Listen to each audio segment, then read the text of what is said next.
খেল মহাৰণ ঠিক আছে খেল মহাৰণ আৰু এইটো খেল মহাৰণ কনসেপ্টটো আমাৰ লোৱা হৈছিল গুজৰাট মডেল খেল মহাকুম্ভৰ পৰা আৰু এইটো কি কাৰণে লোৱা হৈছে বেসিক্যালি আপোনালোকে খেল মহাৰণটো আমি গ্ৰাস ৰুটৰ পৰা কেনেকৈ আমাৰ টেলেন্টছ খিনি আমি উলিয়াই লৈ আহিব পাৰো ঠিক আছে আৰু থ্ৰু খেল মহাৰণ আমাৰ গ্ৰাস ৰুটৰ টেলেন্টছ খিনি বেসিক্যালি যোনখিনি আমাৰ পটেনশিয়াল আছে তেওঁলোকক এটা প্ল্যাটফৰ্ম দিয়া হৈছে ঠিক আছে থ্ৰু খেল মহাৰণ যাতে তেওঁলোকৰ টেলেন্ট খিনি শোকেস কৰিব পাৰে আৰু আমাৰ যেনেকৈ আমাৰ হিমা দাস আছিল ঠিক আছে হিমা দাস আছে মানে হিমা দাসৰ নিচিনা প্লেয়াৰ আৰু আমি উলিয়াই লৈ আহিব পাৰো ফ্ৰম আৱাৰ গ্ৰাস ৰুট ঠিক আছে কজ আপোনালোকে গম পায় আমাৰ টেলেন্টছৰ কোনো অভাৱ নাই খালি তেওঁলোকৰ এনেকুৱা টেলেন্ট যোনটো আছে সেইখিনি আমি বা যোনখিনি পটেনশিয়াল আছে সেইখিনি ৰিয়েলাইজ কৰাত আমাৰ কি হৈ আছে সেই প্ল্যাটফৰ্মটো দিব পৰা নাছিলে সো এই খেল মহাৰণৰ থ্ৰু দিয়ে এতিয়া সেই প্ল্যাটফৰ্মটো দিয়া হৈছে আৰু এই প্ৰথম আমাৰ যোনটো খেল মহাৰণ ফাৰ্ষ্ট এডিশন হৈছে তাতে আপোনালোকে সক মোৰ দেন 50 lakh experience sports aspiring sports পাৰ্সনে পাৰ্টিসিপেট কৰিছে তো মোৰ দেন 50 লাখ ইয়াতে আপোনালোকক এটা কোৱেশ্চন হলু আগলে আমি পঢ়িম খেল মহাৰণ কি আপোনালোকে মোক কওকচোন যে এইবাৰ কোনখন ষ্টেটত খেলো ইণ্ডিয়া ইউনিভাৰ্সিটি গেমছ যোৱা মাহত হৈ গৈছে ফেব্ৰুৱাৰী মাহত বেসিক্যালি খেলো ইণ্ডিয়া ইউনিভাৰ্সিটি গেমছ কোনখন ষ্টেটত এবাৰ হোস্ট কৰিছিলে কাৰেক্ট আনসাৰটো এজ ইউজুয়াল মই লাইক কৰি দিম ঠিক আছে তো খেল মহাৰণ আমি গম পালো আমাৰ মাল্টি টায়াৰ্ড কম্পিটিশন হয় তো একদম গ্ৰাস ৰুট হ'ব হলে কোপা লৈ খেলিব লাগিব কম্পিটিশনটো কোপা আৰম্ভ হৈছে জিপি লেভেলৰ পৰা গ্ৰাম পঞ্চায়ত লেভেলৰ পৰা ঠিক আছে আৰু তাত যোন জিকিব দেন যাব আপোনাৰ এলএসি মানে কনস্টিটুয়েন্ট এসেম্বলি যোনখিনি আপোনাৰ আমাৰ এসেম্বলি আছে কনস্টিটুয়েন্সিছ আছে তাত কম্পিট কৰিব দেন ডিস্ট্ৰিক্ট লেভেলত যাব আৰু দেন ষ্টেট লেভেল আৰু ষ্টেট লেভেলৰ অলৰেডি ফাৰ্স্ট মাৰ্চৰ পৰা ষ্টাৰ্ট হৈ গ'ল ঠিক আছে ফাৰ্স্ট মাৰ্চ 2024 পা স্টেট লেভেলৰ খেলখিনি হৈ আছে আচ্ছা তো খেল মহাৰণ কোনটো তাৰিখৰ পৰা ষ্টাৰ্ট হৈছিল সক এপিএসসি এ ফৰম্যাট চেঞ্জ কৰিছে এপিএসসি এ 4টা স্টেটমেন্ট দি দিব 1 2 3 4 তাৰ ভিতৰত আপোনাৰ 1 only 2 only 3 only ঠিক আছে বা আপোনাৰ all of them R correct এনেকুৱা দি দিব অপশনত তো মনত হ'ব ইয়াৰ ডেটটো আমাৰ ইম্পৰ্টেন্ট হৈ যায় তো ইয়াৰ খেল মহাৰণ এনে ষ্টাৰ্ট কেতিয়া পা হৈছিল খেল মহাৰণ প্ৰসেসটো ষ্টাৰ্ট হৈছিল 1st of November 2023 মনত হ'ব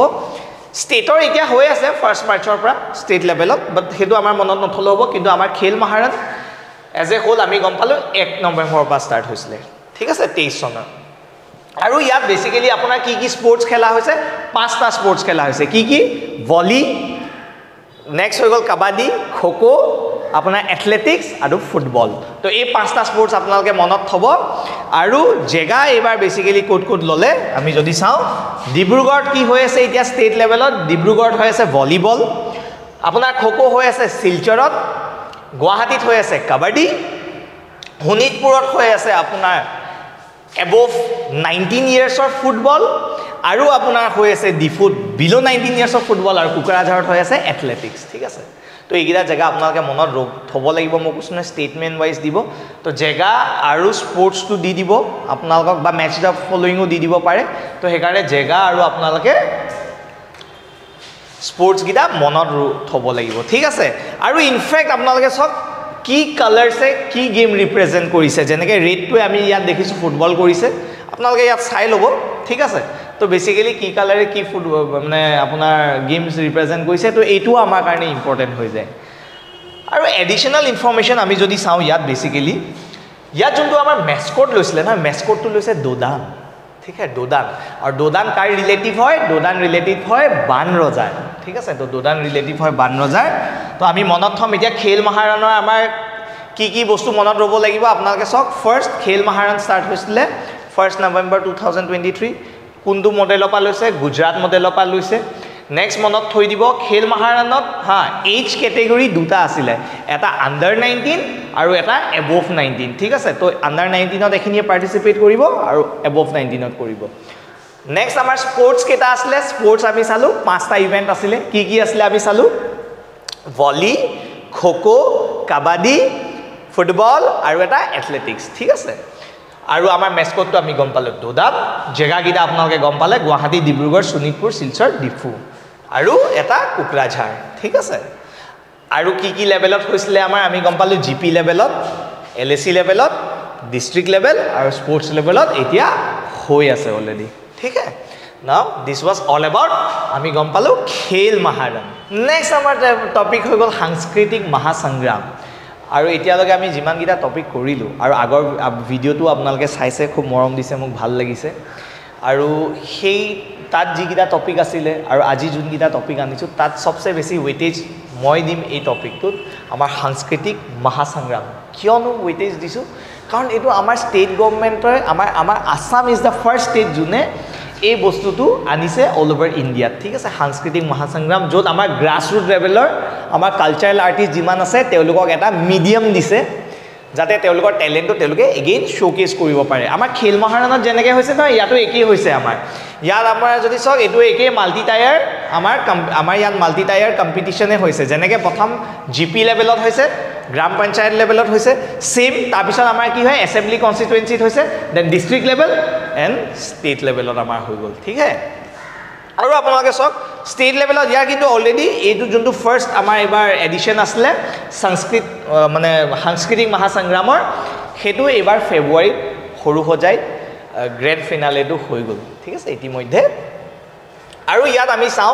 কি ইভেন্টত বেসিক্যালি পাৰ্টিসিপেট কৰিব পাৰিলে হয় তো ইয়াত 6টা